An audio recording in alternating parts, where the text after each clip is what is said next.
mode. Hello and welcome to Boundary Systems weekly webinar series.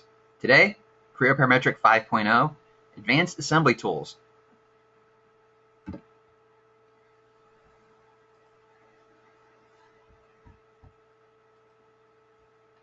Okay, so for today's agenda, we're going to have an introduction and overview of Creo Parametrics 5.0, Advanced Assembly Tools.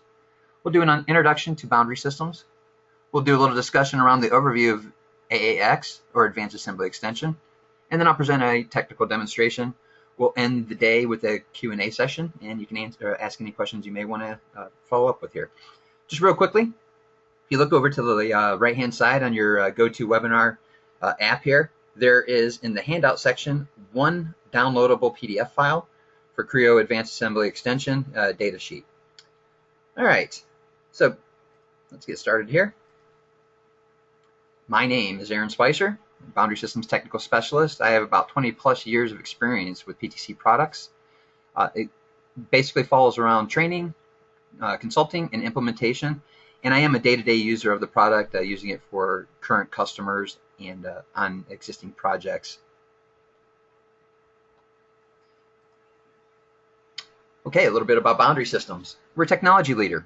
Partners include the following: PTC, Solid Thinking and the Inspire product line, eTraj, add-ons for your wind chill environment, ZWCAD, an alternative for AutoCAD, and other technology companies.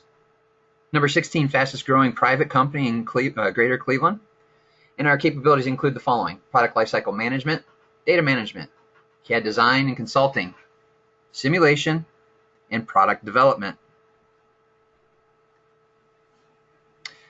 Over to the right-hand side here, you can see a list of some of our current customers. I'm looking through the list of attendees right now, and there's a few of you that have attended, and there's a few of you that are not listed over here. So we definitely hope to encourage a few of you to become Boundary Systems clients and take advantage of our technical staff and our great sales team here. A little more about Boundary Systems. We're an Inc. 5000 industry award winner. We're also a Weatherhead 100 award winner.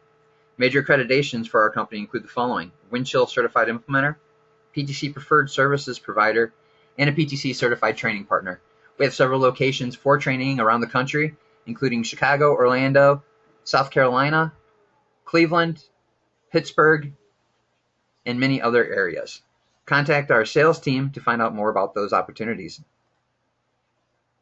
little more about the solutions offered here again. So the main product line here offered is the PTC suite of solutions. We have Channel Advantage Enterprise Solution Provider. We're also a Services Advantage Authorized Training Partner and a Strategic Services Partner for Windchill Creo implementations for corporations. We also support Solid Thinking, eTraj, MoldX 3D for molding innovations and mold flow analysis, Menographics, Flow EFD, and again ZWCAD. If you have any questions, I'd like to encourage you to use the following items here. Our support team, support@boundarysys.com. We also have a ticketing system that you can take advantage of. You can get to it by support.boundarysys.com. You go there, you log in, you submit a ticket to us, logs that ticket for you, you can track it, come back and look at the solutions and the things offered to you from our technical sales staff, or our technical staff, as we help you assist in your issues that you might be having. Any sales related questions, I'd like you to send an email to sales@boundarysys.com. If you happen to know your sales team member, absolutely reach out to them and they will be more than happy to help out or assist any way possible. Okay, so before we get started here, I want to start with a couple poll questions I have here. So I have for the first poll question: are you currently using Advanced Assembly Extension? If you could please select yes, no, or not sure, go right on ahead. Let's do this here. Try it again.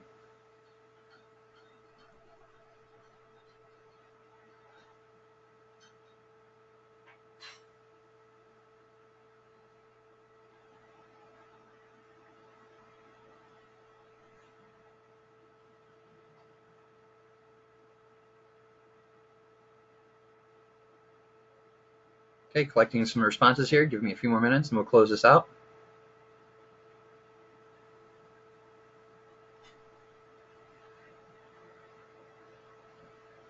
All right, so excellent opportunity for 71% of you that have answered no to the question here that we posed. So let me go ahead and close this one. And we're going to go to one more. Are you currently utilizing, if you are using the Advanced Assembly extension, are you currently utilizing the top-down methodologies in that process?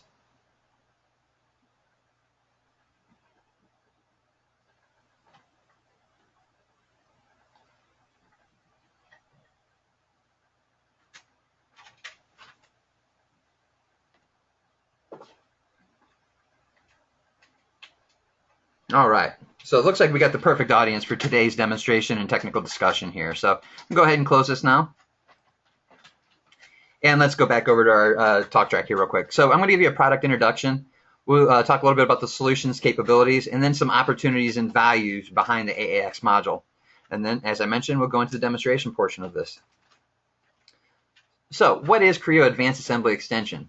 Creo Advanced Assembly is an add-on extension providing capabilities to support top-down design, concurrent engineering, and the development of shop floor assembly and disassembly documentation.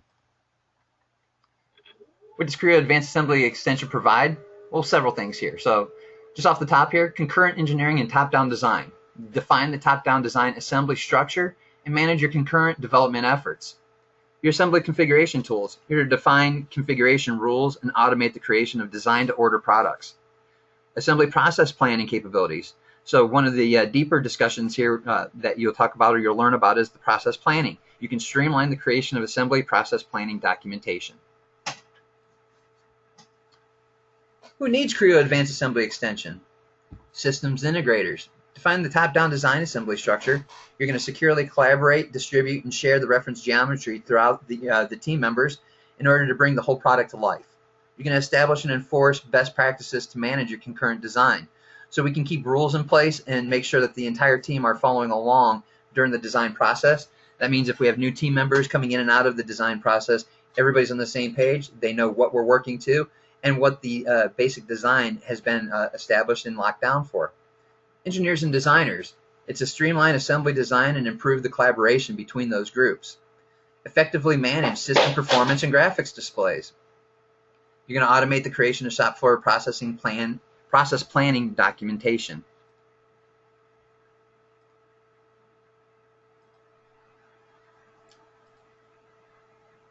So concurrent engineering and top-down design. You're going to manage the assembly design and current engineering. You're going to define a top-down design assembly structure. And here what we're talking about are the methodologies behind how you're going to build these out and how you're going to share and establish the design process here. So we're going to capture the design intent using a skeleton model. This is going to help us refine our design and allow us to have controlling variables inside of it. So we can spec out a certain area where an engine component is going to be on an engine block or inside of a car. We can identify different components within our products to identify where they're going to be and some basic curvatures, shapes, curves to identify their form, fit, and function along the way. We can establish and enforce assembly design best practices. We can publish out the geometry to distribute and share reference geometry throughout the team. Facilitate and manage the concurrent design process. So we're going to collaborate and implement top-down driven design changes. And what we're meaning here, guys, for those of you that aren't familiar with this terminology, and this may be going right over some of your heads, what we're going to basically, the premise here is I have one person or one group of team members that are going to help us evaluate and create the design product for us. They're going to give us some basic shapes, some overall limitations to what our design can handle, what we're going to store in certain aspects of that design, and then we have the ability on this side of it only to modify and change those. Once we make those modifications or change, we can propagate those through the system, send them back to the entire team. The entire team gets the updated assemblies and model files, and that changes their model files and any reflected changes that you may have done at the top level here. So the last thing here is graphically visualize dependencies and relations.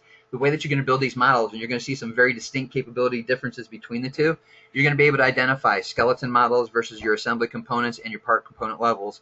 And again, we'll show you how to identify some of those in this process and what's standing out for you. You can define variant and configurable products. This is another extension or part of the Advanced Assembly extension and its capabilities. So you're going to design and configure to order component designs. Define functional interchange groups. So you're going to support configure and build to order initiatives in this process. You're going to create simple programs to automate the customization. We can create new product iterations based on input parameters. So from a simple modeling standpoint, we can use parameters to drive the design process for us, push those parameters throughout the entire design, regenerate our assemblies, and have our new product ready to go. Substitute components based on calculations or user input. Again, another methodology here of taking advantage of relations, using your parameters inside of your parts, and building out through a functionality such as ProProgram to have the models regenerate dependent on inputs by the users. When those inputs are selected, the designs are updated, components are either added or deleted from the assembly process in order to complete the needed product line.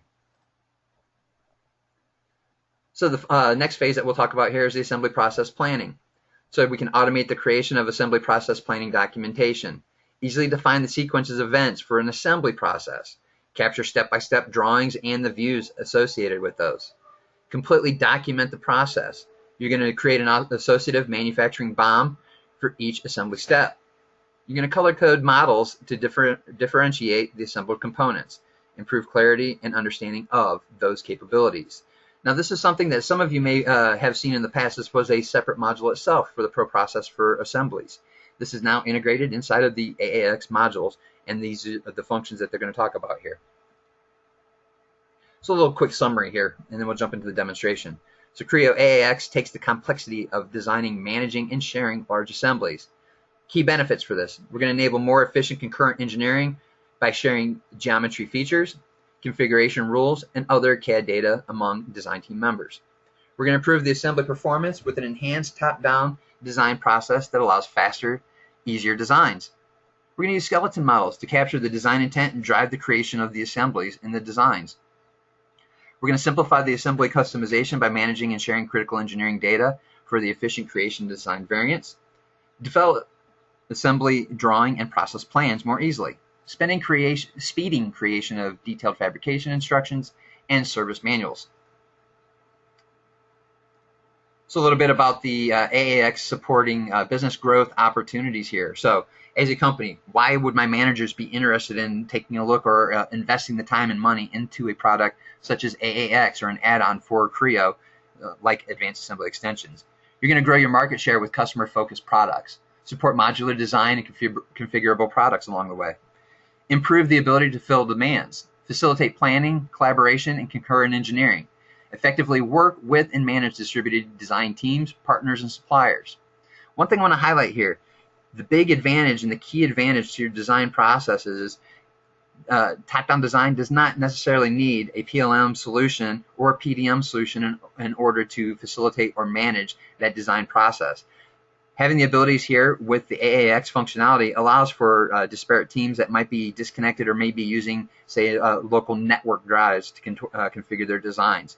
Again, with this capability with the top-down design, we can have one person in control of the entire design process and allowing other team members to get those updated, propagated changes throughout their part files that they may be working on. So we'll improve engineering and manufacturing efficiency and throughput. You're going to manage and communicate design requirements and tasks. Support and enable component reuse and modular design. Develop and define new markets. You're going to improve collaboration and communication with distributed design partners now. So we're going to bring more team members into this process here and get them involved along the way. Team members we may not have been able to involve because of the way that our systems were working. We just didn't find it very functional in order for them to get involved with our designs. This now allows us to take advantage of those team members, get their inputs along the way. We can solicit and incorporate the voice of the customer. Involve the customer along the way, programmatically automating the customization of the product lines based on their input parameters along the way.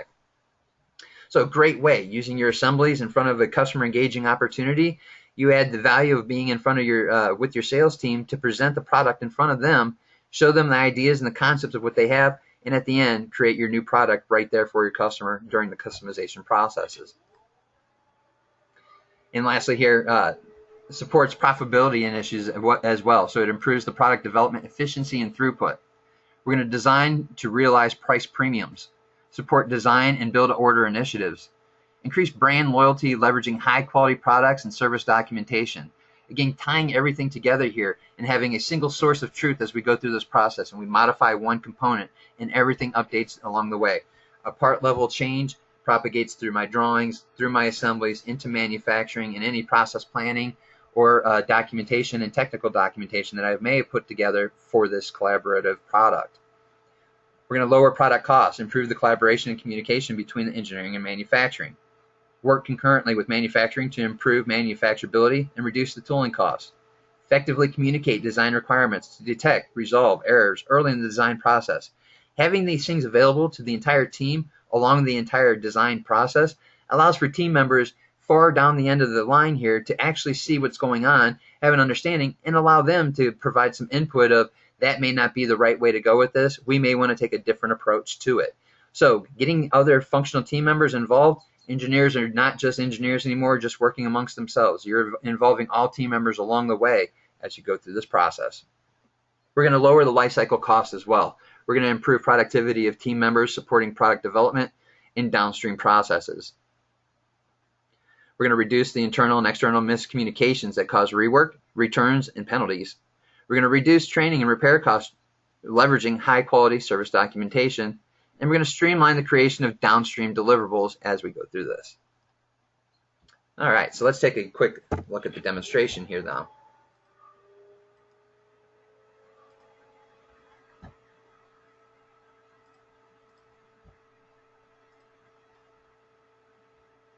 Okay, so right out of the box, we're going to show you one of the techniques that I want to make sure that you're aware of. We've just talked a lot about, and we've covered pretty much a big portion of top-down design. That was basic what the discussion was around. What I'm going to show you now are the tools involved for this top-down design functionality. Whether you're using it in a top-down design functionality or want to utilize these different techniques, they're real powerful tools inside of assembly mode. So the first one, right out of the gate, we're going to open up our part files. Let's take a quick peek here. So as you can see on the screen here, I have some assemblies. And we're going to pull up a train assembly here. So in this assembly that I'm going to show and demonstrate, this is a very large assembly. I'm running a machine right now that has about 16 gigs of memory on it. So it's not a high-end engineering laptop that I'm using here. So I'm going to be very cautious of the amount of data that I'm trying to pull into the system at this time, just so I make sure I can work effectively and efficiently in my design. And then at the same time, making sure I don't crash out the system as I try to pull in a very large assembly and just waiting hours for it to come in. So let's take a look at this technique. So what we're going to do here is we're looking at the entire assembly structure here in my working directory. And I'm going to scroll down to the end here. And what we'll do here is I'm going to simply select on the train assembly. Within the train assembly here, I'm going to come down here once I have it highlighted. I haven't double-clicked on it. I haven't hit open yet. I'm going to go next to open. And I'm going to select the pull-down tab here right next to open. Within that, there are two options. Some of you that aren't familiar, just real quickly, I am using Creo 5 to demonstrate this. So those of you that are on anything before 4, you may not have seen this new technique. There's two items inside of here I want to point out. The first one is open representation. That's what we're going to focus on. However, a new update that came inside of the software was this ability to open automatic. Again, a great advanced functionality that I want to talk about here. What does that do? Well, what Open Automatic does is it takes a look and a snapshot of the assembly file that you're about to open. So it's selected the train here, and if I select Automatic, it's going to look at that file and say, what is the fastest way that I can open up the design to make sure that I get exactly what I need to get it in front of my the person in front of the computer here who's opening the file, and make sure they can get to work on it right away. The other technique here, some of you may be familiar with, is simplified representation. So what we do is we're going to create our assemblies, and throughout the assembly process, we're going to create an open representation. If we don't have one, we can create one on the fly too. So that's a great technique. Again, you get into a new company, maybe they're not familiar with AAX or how the functionality works. You sit down and you go to open an assembly, you notice there's no representation set away. So you can either create one on the fly or use the Open Automatic so you can get in right away.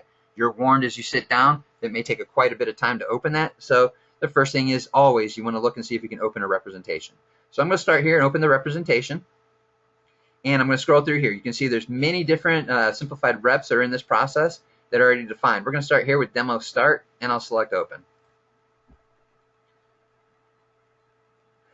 And just a quick time test on this, I think when I did the master rep, opening everything up at one time, when I got this to open, it took about just under 10 minutes to open the entire assembly. So you can see that was rather quick to get this assembly. If you take a look at the amount of detail I have in here, there's quite a bit going on in this assembly. All right. So let's kick into this. So just Creo provides the Advanced Assembly Extension, which is a perfect add-on tool for engineers who work with large assemblies, such as the current train design we're working on here, because it offers a host of specialized functions, such as skeleton models, to support the top-down design. This makes designing and managing even the most complex designs much easier, and also helps engineers reach the optimal design in far less time. All right, so for those of you not familiar with the technique or the functionality, to get to simplified reps, I just want to highlight and show you these. As I do these tools, I want to show you where to get to them. You're going to go to your View Manager. And inside of the View Manager, you have several tabs that you can work with. We'll focus specifically here on this one here for your simplified rep. All right, and what you do is you create a new rep, and you walk through a chooser component window to help identify and set up the items you want. I'm going to do a quick edit here, and I'm just going to redefine it so you can see what this chooser window looks like. So what we have is this little chooser window over here, and then the different levels of our assemblies and what we want to show inside of them. So we can see we have the excluded components, nothing showing inside of there except these components that represent master reps along the way. So anything that says master here, we are defining and viewing in this window. All right, so let's close this out here. Let's start taking a look at some of these techniques. All right, let's close this window. Okay, so here we have a train. We need to add some assembly components to this, and we were going to do this in a split design environment. So we have one master skeleton assembly that controls the different components along the way, several skeletons throughout different sub-level assemblies in which we can activate and control and propagate these changes throughout the process here.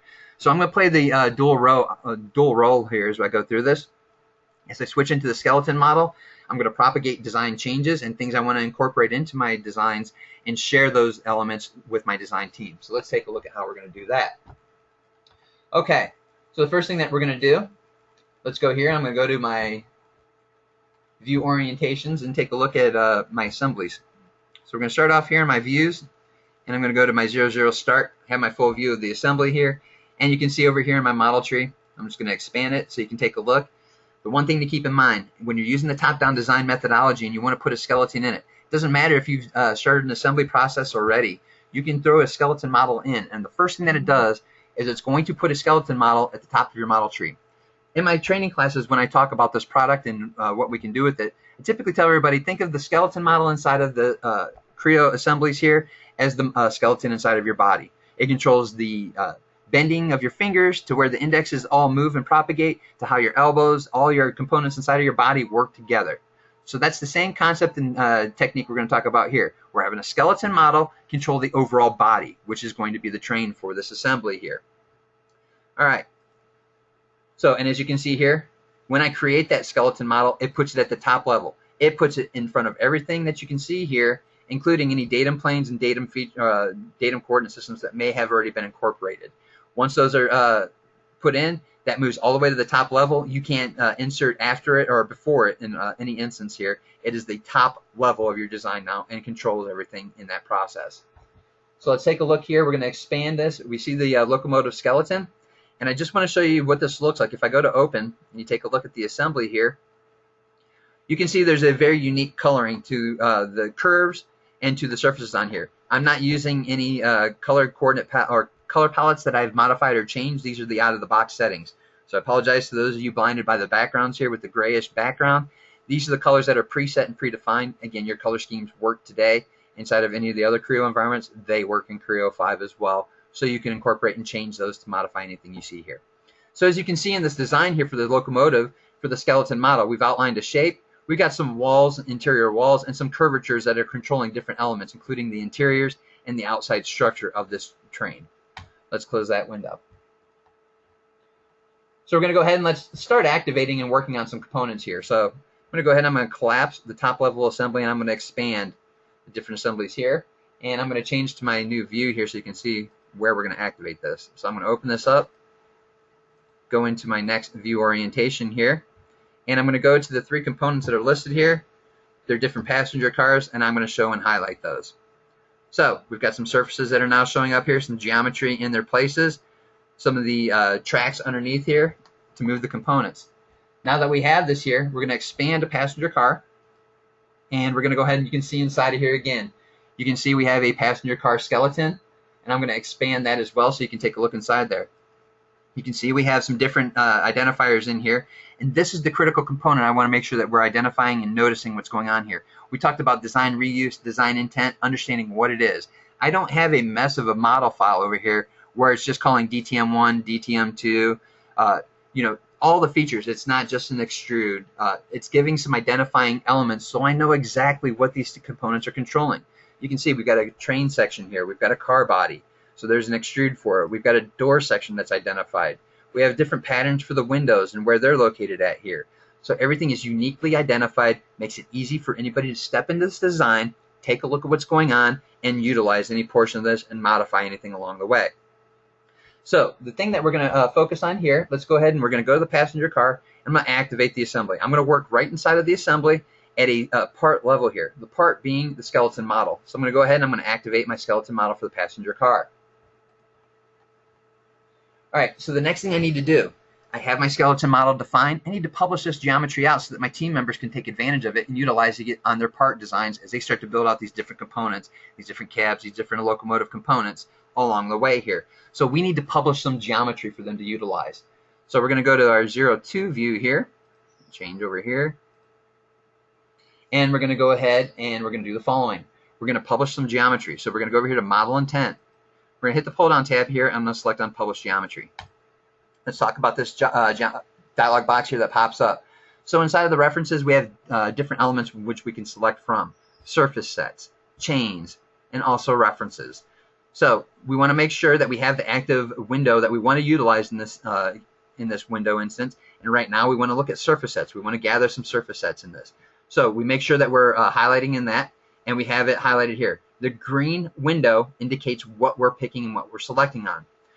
Again, one of the big pushes with Creo's 3, 4, and 5, everything's been moving to this right mouse button and left mouse button, or the right mouse button, and just selecting and having a left mouse button cursor pop up for you. So you can also hold down the right mouse button here, and you can see I have the same capabilities here for surface sets, chains, and references in which I can select from and make active. So right now we want to start with surface sets, and what we're going to do here is I'm going to hover over the train here. I'm going to right click.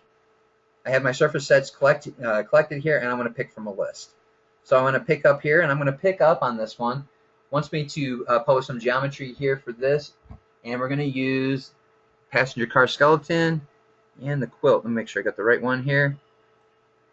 Pick from list. We're going to use quilt 47. Make sure I got the right one here. Got that there.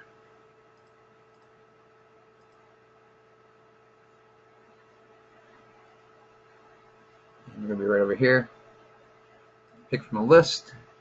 And there's my intent surface feature 47 that I want to use.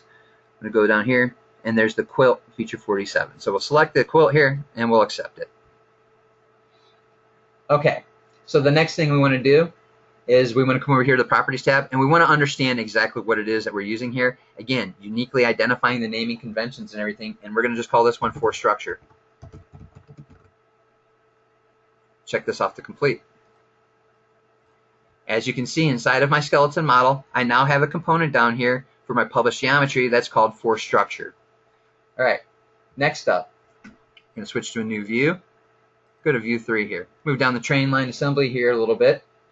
You know what? I noticed I forgot something along the way. Let's go back to our for structure. And again, this is something I wanted to do. I tricked this up on purpose because I want to show you this new stuff. And those not familiar with 4 or 5, if I come over to my element inside of the model tree or on the screen itself, I use my left mouse button to select it, I get this window that pops up. The first group are my editable items, what I can do here. So I can edit a definition, I can edit its references, suppress an item, or I can select it in its parents inside the tree here. Here's some functions underneath it, what I can do with that. I can pattern that if I want.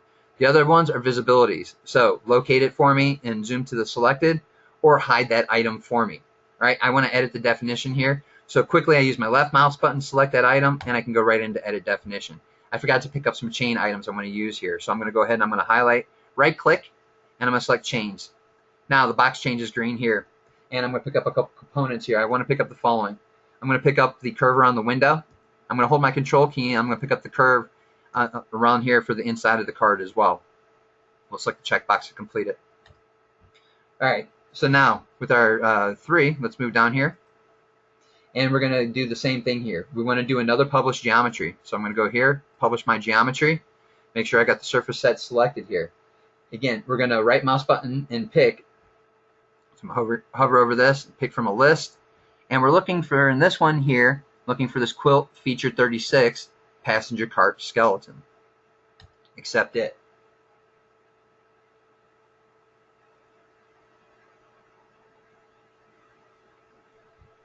I'm going to right click again, hovering over this area, pick from list.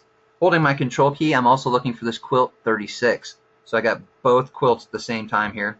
Well, let's try it again. Pick from a list, and I'm going to select on the quilt 36. And I'm looking for 34 here. Accept this first one. Oh, excuse me. Pick from a list. I'm looking for the quilt. Again, hovering over, pick from a list, and I'm looking for this 30.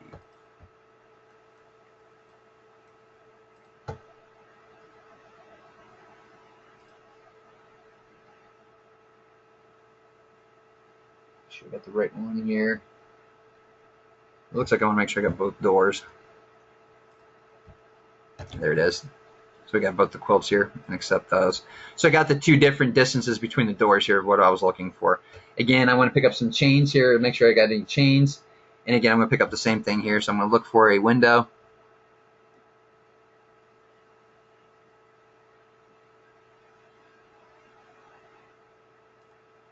And I'm going to look for the curvature on the inside. So I got both those again. And again, we want to give it a unique name. So I'm going to go to my properties here, change the name for this one here, and we're going to call this one for interior. Check it off to complete. All right, let's take a look at my structure here now. I have 4 structures and I have 4 interiors.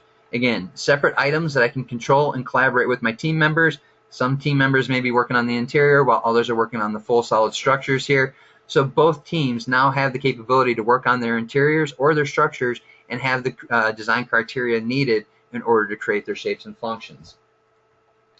Once we have that, we're going to go back to our 0-2 start view here. And what I'm going to do is I'm going to use a technique here. So I activated a component, and I activated the component to work inside of the assembly.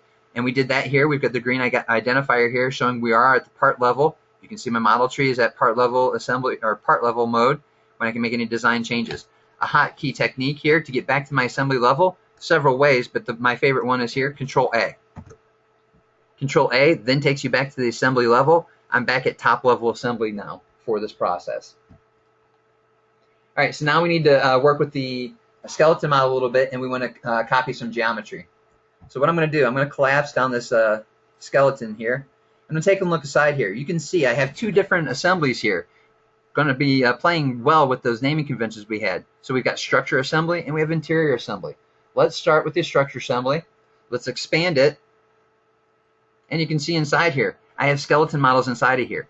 One of the key things you want to make sure is you're going to have inside of your config.pro, there's an option that you can have multiple skeleton models that are readily available inside of it. So it's skeletons within skeletons within skeletons. So if you're going to do motions, you're going to do structural analysis or anything like that, or you're going to build out these top-down designs, each sub-level assembly can have these structure skeletons put in place as well.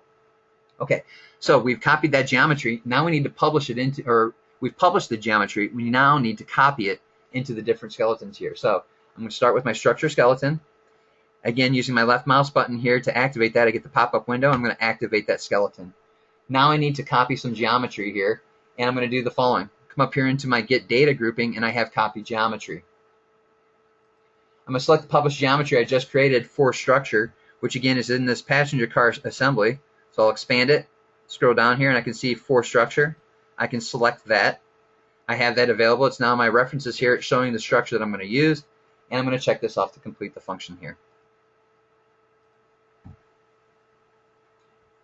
All right, I have that done. Now I need to propagate onto the other ones here, so I'm going to press Control A, go back to that level. I'm going to leave that expanded a little. I'm going to collapse the structure, and I'm now going to expand the interior assembly. And within the interior here, again, left mouse button, activate that component. Within that component, again, copy geometry. We know this is for the interior again, so we're going to go ahead and utilize the skeleton model that we have the published geometry for interior. Select that, check that off to complete the feature. Okay, we now have that in there. Those are all ready to go. So I'm done with that assembly level. I'm again going to press Control A, go back to my top level assembly. I'm going to collapse my structures here.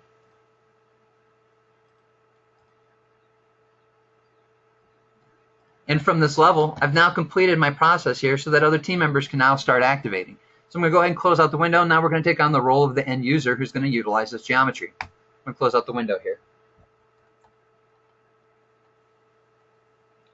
So let's open up that structure assembly. So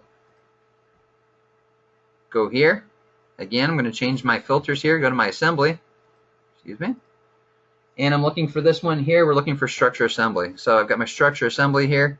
I'm going to go ahead and I'm just going to utilize the open command here. Not a lot of geometry, but I can see everything I need to. We're going to use the generic here to begin with. Just make sure I got that here. Master rep and select on open. All right.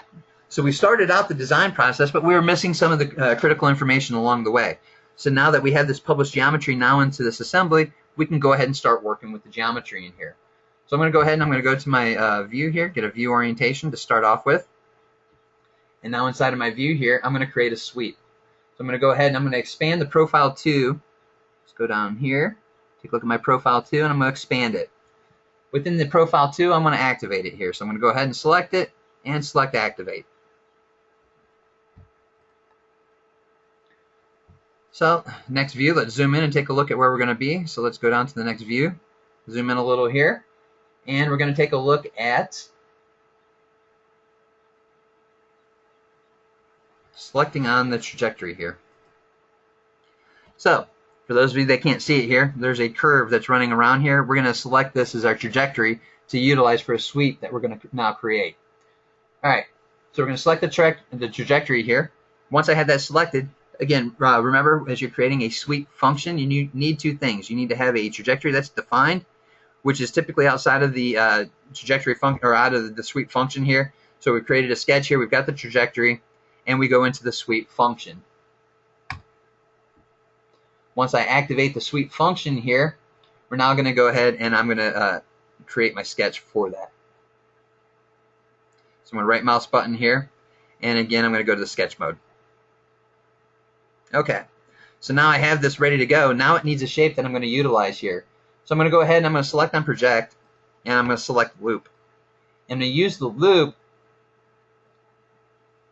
for the contoured shape here. So I'm going to scroll down.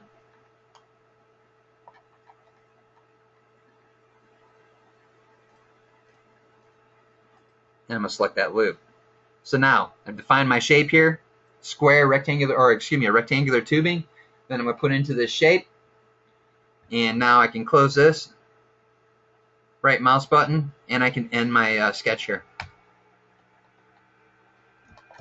All right, so now I've got my geometry here. It's now showing in the shape that I'm looking for, and I'm going to go ahead and check off that feature to complete it.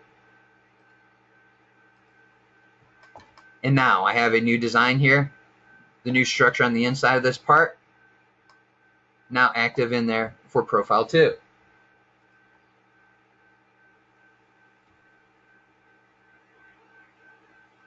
All right, so now I need to make a cut. So in order to do this, go to my view 1.1 here.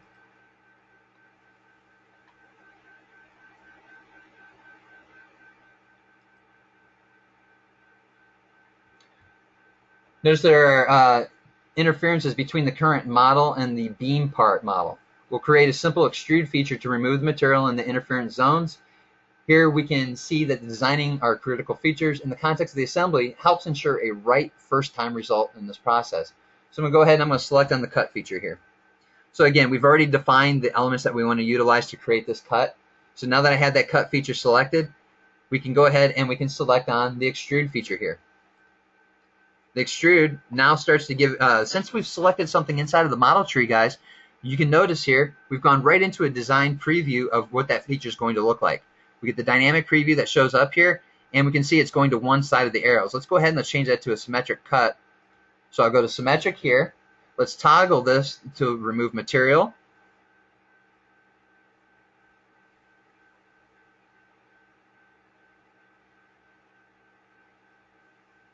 All right, and once we have that set up here,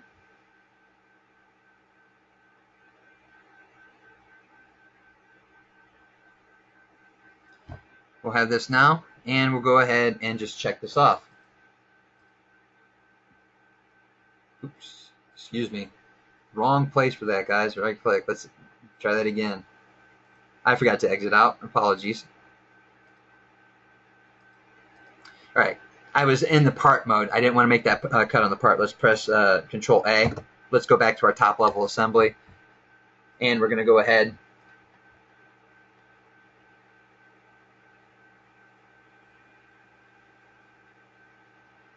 Oh. Try that again. Got the cut. We are going to leave it here.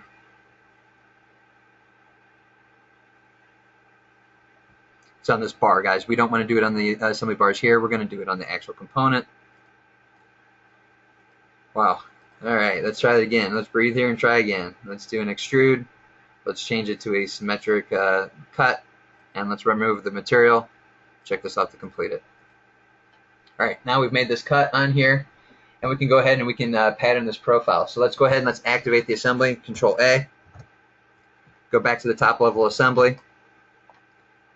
We're going to go to our 0, 0 view here. And I'm going to select this profile too. Collapse it. Right click on it. I'm going to go ahead and pattern it. As I select pattern, I'm going to change the type here from fill. Let's go to a direction. And we're going to select the start passenger datum plane here. And we're going to tell it that we want an offset here, number of instances in that direction, and we want to change the value. So the instances, let's go with 8. And we also want to change the distance between them. And we're going to set that value to 2286 here. All right, let's check this off to complete it. And you can see we've now patterned that throughout the entire cage here. And we can see we've got that structure now ready to go.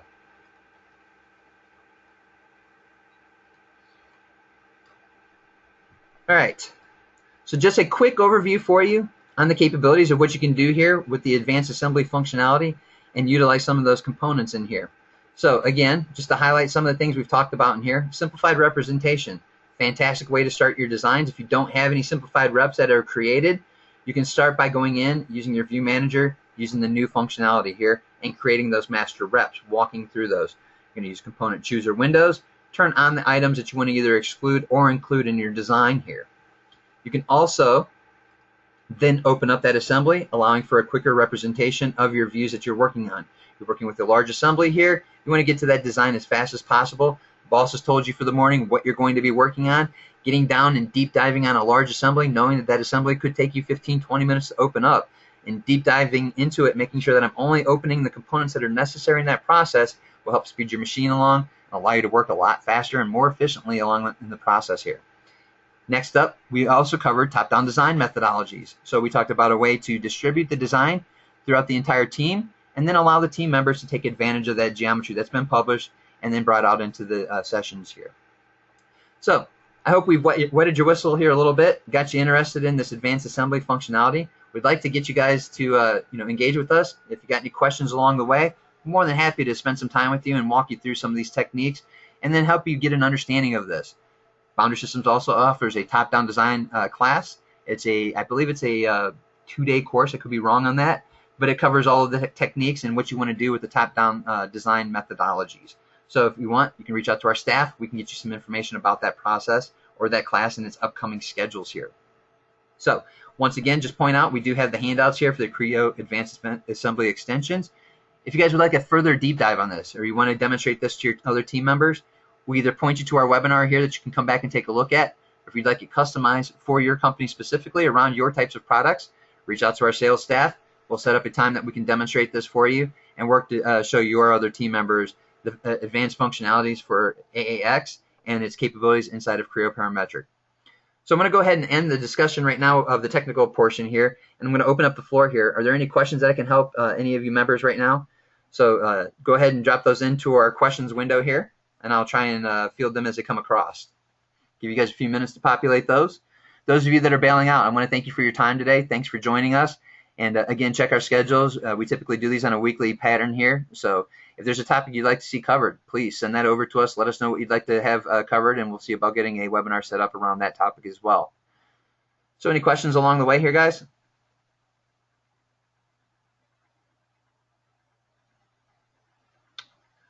Okay, if there's anything that you find out that you want to ask later on, support@boundarysys.com, or you can hit our sales staff with sales@boundarysys.com as well. Again, thanks for your time today, and we look forward to having you attend, and we look forward to engaging you in the future here at Boundary Systems. Have a great day.